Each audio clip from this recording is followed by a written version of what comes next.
सूबाई वज़ीर इतला ट्रांसपोर्ट ऐं मास ट्रांसिट ऐं रेन एमरजेंसी जे फोकल पर्सन शर्जील मेमन चयो आहे त बरसातुनि सबबि पैदा थियल सूरत हाल खां आगाह आहियूं।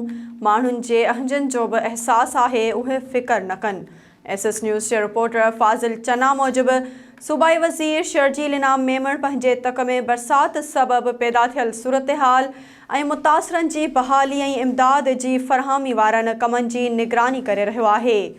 हुन अॼु पंहिंजे तक जे UC मूसा खटियाण, टंडोजाम जे मीर कॉलोनी, टंडोजाम शहर, मालाकुंड चौक, UC सावण गोपांग, ॻोठ हुसैन खान ठोड़ो, ॻोठ बदर मेमण ऐं ॿियनि ॻोठनि जो दौरो करे बरसात सबबि पैदा थियल सूरत हाल, मुतासिरनि जी बहाली ऐं इमदाद जी फ़रहामी समेत बरसाती पाणी जी तुर्त नेकाल ऐं ॿियनि इमदादी सरगर्मियुनि जो जाइज़ो वरितो।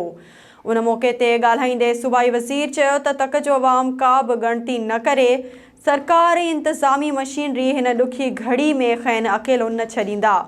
हू तक में मौजूदु आहे ऐं हिन कुदरती आफ़त सबबि पैदा थियल सूरत हाल खां चङी रीति वाक़िफ़ु आहे ऐं मुतासिर थींदड़ माण्हुनि जे अहंजनि जो बि खेसि अहसासु आहे।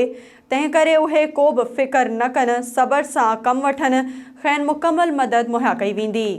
उन मौक़े ते हुन मुतासिरनि सां मुलाक़ात कई जिन खेसि संदनि रहंदड़ घरनि, तबाह थियल फ़सलुनि ऐं ॻोठनि में बीठल पाणी जे नेकाल समेत ॿियनि मसइलनि खां तफ़सीली आगाही ॾिनी।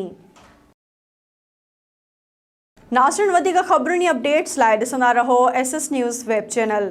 असांजे चैनल खे लाइक ऐं सब्सक्राइब करणु न विसारींदा।